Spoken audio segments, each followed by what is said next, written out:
तो हेलो दोस्तों, संदीप गुप्ता टेक्निकल में आपका स्वागत है। आज की इस वीडियो में मैं क्लास 12th के लिए फिजिक्स पढ़ाऊंगा।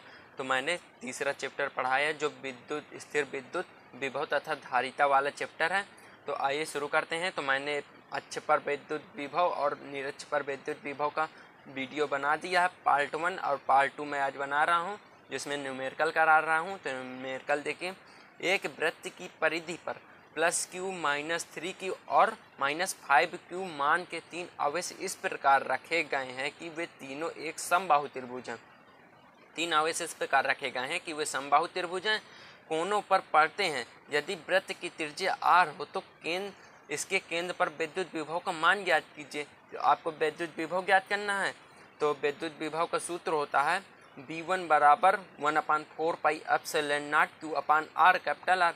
तो V2 ले लेंगे 1/4 पाई एप्सिलॉन नॉट, यहाँ पर आवेश 3q है और अपन r त्रिज्या कैपिटल R है, और यहाँ पर V3 तो 1/4 pi epsilon not 5q - 5q/r, क्योंकि यहाँ पर 5q है सवाल में। अब आइए आगे का। तो हम विभव निकालने के लिए b बराबर V1 + V2 + V3 कर देंगे। तो ये 1/4 pi epsilon not Q/r plus ये दूसरा और ये तीसरा, इसी प्रकार से। तो 1/4 पाई एप्सिलॉन Q/r कॉमन है, तो इसको हम बाहर निकाल लेंगे यहाँ से।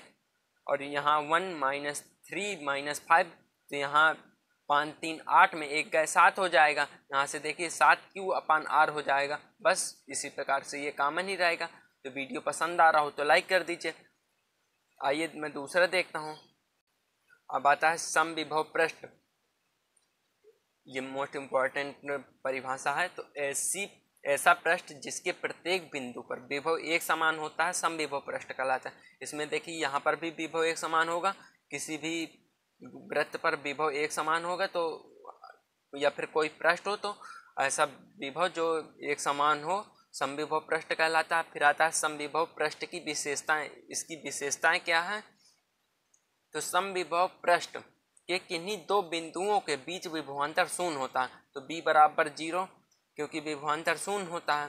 समविभव पृष्ठ में किसी आवेश को एक बिंदु से दूसरे बिंदु तक ले जाने में किया गया कार्य शून्य होता है। विभवांतर शून्य होगा तो कार्य भी शून्य होगा। तो b बराबर W/Q। तो यहाँ पर विभवांतर शून्य है तो इसका q का मल्टीप्लिकेशन गुणा होगा, यहाँ पर ये भी 0 हो जाएगा, और 0 बराबर W, तो कार्य भी शून्य हो जाएगा। तीसरा कंडीशन देखिए, वैद्युत क्षेत्र रेखाएं समविभव पृष्ठ के लंबवत होती हैं। वैद्युत क्षेत्र रेखाएं समविभव पृष्ठ के लंबवत होती हैं। फिर आता है दो समविभव पृष्ठ कभी भी एक दूसरे को नहीं काटते। दो समविभव पृष्ठ कभी भी एक दूसरे को नहीं काटते। ये इसका चौथा पॉइंट हो गया। ये आपको सारे चौथे पॉइंट याद कर लेने हैं समविभव पृष्ठ की विशेषताएं के, क्योंकि ये पेपर में अधिकतर पूछ लेता है। इसका स्क्रीनशॉट ले लीजिए। तो आइए मैं आगे विभव प्रवणता बताता हूँ। ये मोस्ट इम्पॉर्टेंट है, विभव प्रवणता पोटेंशियल ग्रेडियंट। तो दूरी के सापेक्ष विभव परिवर्तन की दर विभव प्रवणता कहलाती है। तो विभव प्रवणता बराबर होता है विभवांतर बटे दूरी। तो विभव प्रवणता dB/r। तो यहाँ पर आप इसी प्रकार से याद कर सकते हैं, विभवांतर बटे दूरी, दूरी और विभवांतर के अनुपात को विभव प्रवणता कहते हैं। आप इस प्रकार से मैथमेटिकल परिभाषा याद कर सकते हैं। अब आता है विभव प्रवणता तथा विद्युत क्षेत्र की तीव्रता में संबंध। तो आइए मैं इसमें संबंध बताता हूँ कि सबसे पहले हमने dW बराबर होता है F/dr। अभी हमने ये सूत्र पढ़ा यहाँ से। तो dW बराबर Q/E। F बराबर होता है Q/E, क्योंकि हमने विद्युत क्षेत्र की तीव्रता में पढ़ चुके हैं, इंटू माइनस का dr। जब ये Q0 यहाँ से इंटू में है तो ये बटे में आएगा। यहाँ dW/Q बराबर E/dr हो जाएगा। और यहाँ से B dW/Q होता है B। अभी हमने पहले ही पार्ट में पढ़ा हुआ है, तो पहला पार्ट आप जाके देख लीजिए अगर आपने नहीं देखा। तो E/d - dr। तो यहाँ पर V बराबर E/- dr। तो यहाँ पर ये जो dr माइनस का है, माइनस का चिन्ह तो रहेगा ही dr, लेकिन यहाँ पर इंटू में है तो यहाँ पे बटे में आएगा। तो V/dr बराबर E। तो E बराबर dV/dr हो जाएगा, क्योंकि डेल्टा और d एक ही है, ये कम के लिए यूज करता है। तो मैंने कुछ सूत्र लिख दिए। F बराबर Q/E होता है और V बराबर W/Q0 होता है। विभवांतर बराबर वैद्युत क्षेत्र की तीव्रता गुणे दूरी। ये आपको इसमें देख लेना है। यह है ई बराबर वैद्युत प्रवणता तथा वैद्युत क्षेत्र की तीव्रता में संबंध ई बराबर माइनस डी बी अपान डी आर होता है। ये आपको याद रखना। फिर आता है वैद्युत स्थितिज ऊर्जा, इलेक्ट्रिक पोटेंशियल चार्ज एनर्जी। यहाँ पर हो जाएगा अनंत परिस्थिति किन्हीं दो आवेशों को समीप लाकर निकाय निर्माण में किया गया कार्य विद्युत स्थितिज ऊर्जा कहलाती है। अनंत परिस्थिति किन्हीं दो आवेशों को समीप लाकर, मान लीजिए अनंत पर कोई दो आवेश, अनंत पर स्थित कोई दो बिंदु आवेश समीप लाकर उन्हें निर्माण में किया गया कार्य विद्युत स्थितिज ऊर्जा कहलाता है। ये आपको याद रखना है। तो यहाँ से F बराबर 1/4 पाई एप्सिलॉन Q1 Q2 अपन R स्क्वायर, ये कूलाम के नियम से। यहाँ पर W बराबर होता है M इंटू R, बल बराबर ये कार्य बराबर बाण गुणे दूरी। यहाँ से तो W बराबर 1/4 pi epsilon not Q1 Q2 upon R square, ये इसी का मान रख देंगे हम F की जगह पर। W बराबर तो 8 से 8 कट जाएगा, यहाँ पर Q1 Q2 अपन R आ जाएगा। तो U बराबर होता है माइनस W, क्योंकि स्थितिज ऊर्जा में माइनस चिन्ह आ जाता है। तो डेल्टा U बराबर माइनस का 1/4 pi epsilon not Q1 Q2 upon R joule हो जाएगा, क्योंकि ये स्थितिज ऊर्जा का मात्रक जूल होता है। तो आपको ये याद रखना। अब आता है एक समान विद्युत क्षेत्र में स्थित द्विध्रुव पर लगने वाला बल तथा बल अघूर्ण। तो हमने एक ये डाइपोल ले लिया है द्विध्रुव अघूर्ण, जिसकी लंबाई 2L है, और यहाँ पर हमने ए बी ये मान लिया है, एक समान विद्युत क्षेत्र है ये, और यहाँ से हमने सी बिंदु ले लिया है, और यहाँ से थीटा कोण ले लिया है, और ये अक्ष के लिए है, यहाँ हमने 2L साइन थीटा ले लिया। तो F1 बराबर QE, और यहाँ पर F2 बराबर माइनस QE। तो हम आइए यहाँ से लिख देते हैं कि माना AB एक विद्युत द्विध्रुव जिसकी लंबाई 2L है, एक समान विद्युत क्षेत्र E में क्षेत्र के साथ थीटा कोण बनाते हुए रखा है। आप ये पढ़ लेंगे तो आसानी से समझ में आ जाएगा कि चित्र में क्या कह रहा है। द्विध्रुव के एक ध्रुव पर प्लस QE तथा दूसरे ध्रुव पर माइनस QE बल मिलकर बल अघूर्ण का निर्माण करते हैं। तो बल अघूर्ण का सूत्र मैंने आपको बताया था पहले ही चैप्टर में कि बल गुणे बल के बीच की लंबवत दूरी होता है। तो आइए आगे, तो बल को हम टाउ से प्रदर्शित करते हैं। तो ये बल हमारा QE into 2L sine theta हो जाएगा, क्योंकि मैंने आपको बल की दूरी बताया है यहाँ से, बल के लंबवत के बीच की दूरी। तो टाउ बराबर Q इंटू 2L, क्योंकि E बराबर होता है Q into 2L, E sine theta 2L यहाँ आ जाएगा और E साइन थीटा हो जाएगा। यहाँ Q इंटू 2L मैंने दूसरे चैप्टर में बताया है कि P होता है Q इंटू 2L यहाँ द्विध्रुव के अघूर्ण से। तो PE साइन थीटा हो जाएगा, जहाँ बल अघूर्ण टाउ बल अघूर्ण, P द्विध्रुव अघूर्ण, E विद्युत क्षेत्र की तीव्रता है। केस नंबर फर्स्ट, यहाँ पर इसका सदिश रूप टाउ बराबर हो जाएगा P into cross E into नहीं क्रॉस आएगा, यहाँ पर P का ये सदिश का वेक्टर का रूप है। अब सेकेंड नंबर मैक्सिमम के लिए P बराबर P1 इंटू 1, क्योंकि साइन 90 का मान 1 होता है मैक्सिमम के लिए, अधिक से अधिक के लिए। तो टाउ मैक्सिमम हो जाएगा P इंटू ई, थीटा बराबर 90, और यहाँ पर हम थीटा बराबर 180 ले लेंगे। तो 3 टाउ मिनिमम बराबर P इंटू ई, और थीटा में 180 का मान -1 होता है। तो आपको ये याद रखना है कि टाउ मिनिमम बराबर PE। अगर आप ये नहीं करना चाहते तो आप यहाँ तक कर दीजिए इसका PE बराबर विद्युत क्षेत्र, यहाँ से टाउ बराबर PE साइन थीटा, ये आपका विद्युत एक समान विद्युत क्षेत्र स्थिति ध्रुव पर लगने वाला विद्युत बल अघूर्ण ये निकल के आ गया। यहाँ से आप इनके नाम भी लिख सकते हैं समझाने के लिए। तो वीडियो पसंद आ रहा हो तो लाइक कर दीजिए। आगे मैं चलता हूँ, तो आइए मैं परिभाषा बताता हूँ वैद्युत द्विध्रुव की स्थितिज ऊर्जा। तो वैद्युत क्षेत्र में द्विध्रुव को घुमाने में किया गया कार्य ही स्थितिज ऊर्जा कहलाती है। वैद्युत क्षेत्र में द्विध्रुव को घुमाने में किया गया कार्य ही स्थितिज ऊर्जा कहलाती है। तो स्थितिज ऊर्जा बराबर U बराबर होता है डेल्टा W। तो U वर्ग का यहाँ पर U बराबर हो जाएगा PE cos थीटा। तो बस यही सूत्र होता है। तो आइए मैं धारिता के लिए चलता हूँ। तो अब आता है संधारित्र तथा धारिता, कैपेसिटर एंड कैपेसिटेंस।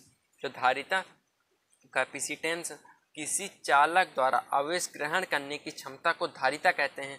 जैसे हमने किसी यहाँ पर एक हमने धारिता बना ली, यहाँ पर देखिए एक प्लस एक माइनस, इसमें हमने आवेश दिया, ये कुछ समय तक अपने अंदर आवेश को ग्रहण करके रखता है, यही इसकी क्षमता कहलाती, यही धारिता कहते हैं। तो इसका आवेश समानुपाती होता है विद्युत धारा के, मतलब विभव के। तो यहाँ Q बराबर हो जाएगा, हम कांस्टेंट, इसको समानुपाती के चिन्ह को हटाएंगे तो कांस्टेंट आएगा।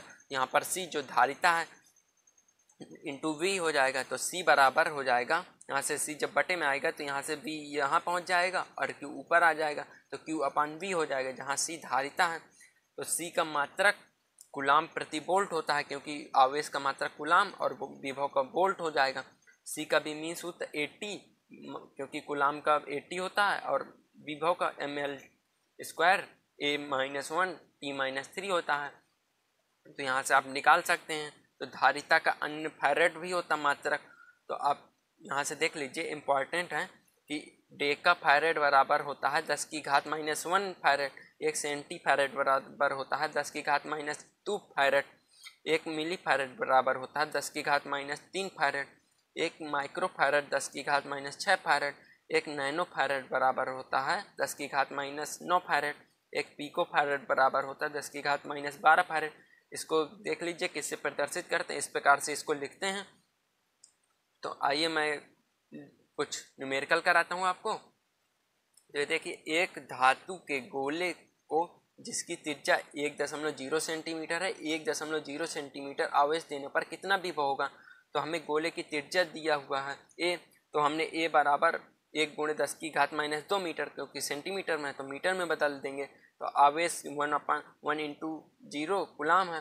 तो विभव पूछ रहा, तो गोले चालक के लिए तो यहाँ पर हमने एक सूत्र पढ़ा है, C बराबर 4πε0 × A। तो यहाँ पर धारिता के लिए तो 1/9 × 10⁻9 × 10⁻9 और इंटू 1 × 10⁻2। तो C बराबर हो जाएगा 1/9 × 10⁻11, क्योंकि 2 यहाँ जब ऊपर जाएगा तो ये भी माइनस का हो जाएगा। तो 9 2 11, C का मान तो आ गया। अब C बराबर हमने अभी जो सूत्र निकाला है, C बराबर Q/V, तो V बराबर हो जाएगा यहाँ पर Q/C, क्योंकि V यहाँ जब आएगा तो C यहाँ आ जाएगा। तो 1 ये अपान में चला जाएगा पूरा, जब अपान में जाएगा तो ये पूरा उल्टा हो जाएगा, ये गिरा है यहाँ से ये माइनस गिरा तो ऊपर प्लस गिरा हो जाएगा, इतना वोल्ट आ जाएगा। ये आपको याद रखना है। जो अभी मैंने सूत्र बताए वो इसी डेरिवेशन से निकल के आएगा, तो ये इम्पॉर्टेंट है। गोली चालक की धारिता, ये मान लीजिए कोई गोला है, इसकी A, इसकी दूरी A मान लेते हैं, यहाँ से Q आवेश और विभव B। माना कोई गोलाकार चालक जिसकी त्रिज्या A, धारिता निम्न प्रकार से ज्ञात करेंगे। तो गोली चालक का विभव, हमने अभी विभव वाला सूत्र पढ़ा, B बराबर 1/4πε0 Q/A, R की जगह हम L ले लेंगे क्योंकि त्रिज्या, Q/R², Q/4πε0, तो C बराबर Q/V होता। तो हम यहाँ पर C बराबर Q/V की जगह हम इसका मान रख देंगे पूरा, तो ये यहाँ से पलट जाएगा तो Q से Q कट जाएगा, 4πε × A आ जाएगा, जिससे हम त्रिज्या दिया होगा तो हम इसे धारिता निकाल लेंगे आसानी से। A त्रिज्या है और यहाँ पर ये C धारिता है। जैसे हमें पेपर में दिया है कि त्रिज्या से धारिता निकालें, तो ये त्रिज्या में मान रख के आप धारिता निकाल सकते हैं। और इसका मान होता है 1/9 × 10⁹, क्योंकि 1/4πε0 का मान मैंने पहले चैप्टर में पढ़ा है 9 × 10⁹।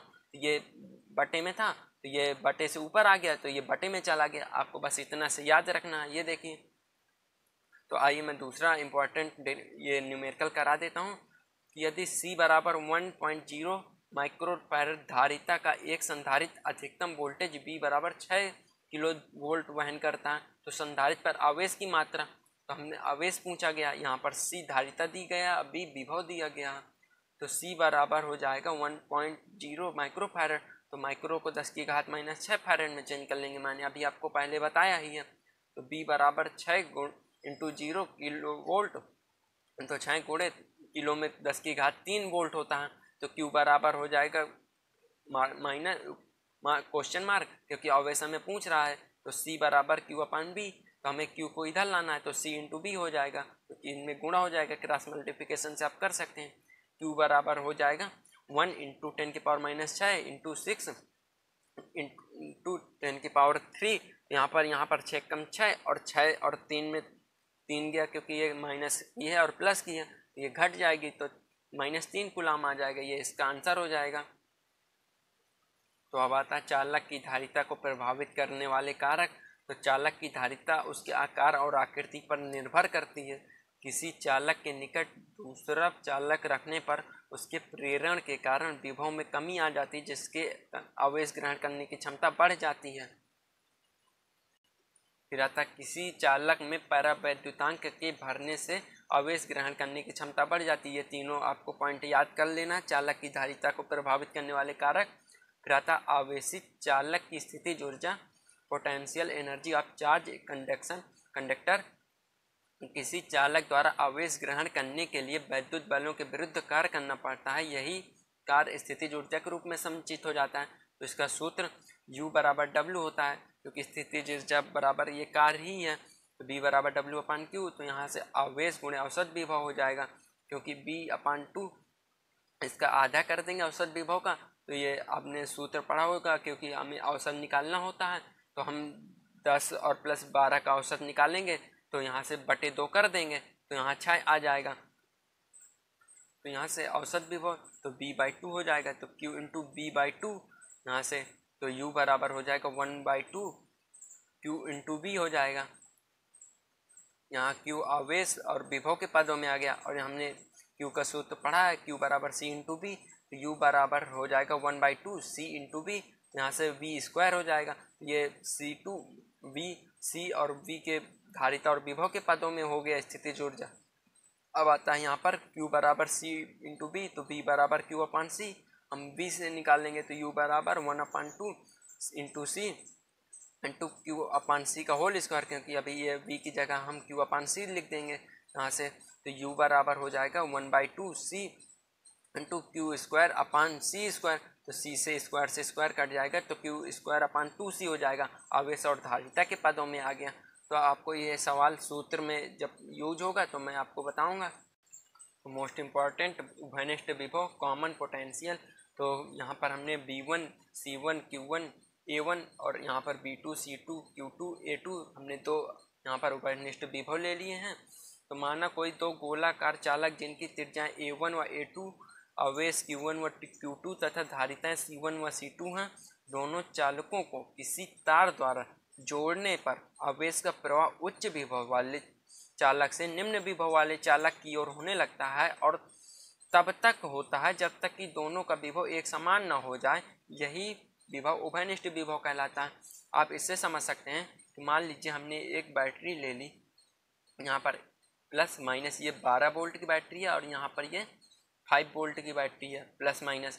जब हम इसको यहाँ से प्लस से माइनस में देंगे और माइनस प्लस में देंगे, यहाँ पर ये 12 यहाँ से आकर यहाँ 6 हो जाएगी और यहाँ भी 6 हो जाएगी। ये बैटरी दोनों बराबर ही हो जाएंगे, क्योंकि ये भी बैटरी 12 वोल्ट की, ये भी बैटरी 12 वोल्ट की। उसी प्रकार यहाँ पर उच्च विभव से निम्न विभव की ओर हो रहा है इसका, तब उच्च विभव से निम्न विभव की ओर हो रहा है वाले चालक होने लगता है। तब होता है जब तक कि दोनों का विभव समान न हो जाए, तब तक इसमें आवेश घटता रहेगा जब तक दोनों बैटरियां चार्ज ना हो जाएं। यही विभव उभयनिष्ठ विभव कहलाता है। बस आपको सूत्र लिख देना, उभयनिष्ठ विभव कुल आवेश बटे कुल धारिता, तो Q1 + Q2 बटे C1 + C2।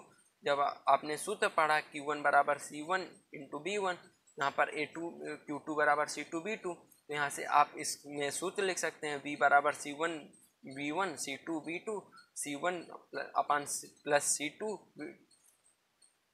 तो आप जब पेपर में पूछता है दो धारिता दो विभव के लिए, तो आप ये वाला सूत्र लगा सकते हैं। तो आइए हम संधारित्र की परिभाषा कैपेसिटर की देख लेते हैं। ऐसा निकाय जिसमें दो चालक एक दूसरे के समीप स्थित होते हैं संधारित्र कहलाता। जय आवेश संग्रहण के काम में आता है। ये D मान लीजिए कोई दूरी है, ये आवेशित प्लेट है।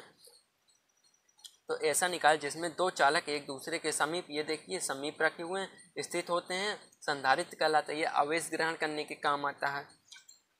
धारिता और संधारित्र बस थोड़ा सा अंतर है। संधारित्र में दूसरे चालक का क्या अर्थ है, तो ये क्वेश्चन पूछ लेता है, संधारित्र में दूसरे चालक का क्या अर्थ है। तो संधारित्र में दूसरे चालक के कारण प्रेरण से ऋण आवेश उत्पन्न हो जाता है, जिसको विभव का मान घट जाता है और इस कारण अधिक आवेश संग्रहित किया जाता है। जब विभव का मान घट जाएगा तो आवेश संग्रहित किया जा सकता है। तो आइए न्यूमेरिकल देख लेते हैं। 25 माइक्रोफैरड धारिता के संधारित्र की प्लेटों के बीच 220-50 वोल्ट का विभवांतर लगाने से उसकी प्लेटों पर कितना आवेश होगा। तो हमें आवेश पूछा गया है, तो सी का मान दिया है 25 × 10⁻⁻6 फैरड, माइक्रो में 10⁻⁻6 फैरड होता है। बी का मान भी दिया है, क्यू बराबर सी × बी से हम फार्मूला लगा देंगे। तो क्यू बराबर 25 × 10⁻⁻6 × 250, तो क्यू बराबर 650, 25 625 हो जाएगा। और यहाँ पर एक जीरो तो जीरो लगा देंगे, × 10⁻⁻6। जब यहाँ से हम दशमलव यहाँ खिसकाएंगे तो 6.250 × 10⁻³ क्योंकि हमने 3 अंक बाद दशमलव खिसकाया, तो इसका कूलाम आंसर हो जाएगा, क्योंकि आवेश का मात्रा कूलाम होता। वीडियो पसंद आया हो तो लाइक कर दीजिए और चैनल को सब्सक्राइब कर दीजिए। वीडियो को दोस्तों के साथ शेयर कर दीजिए। धन्यवाद।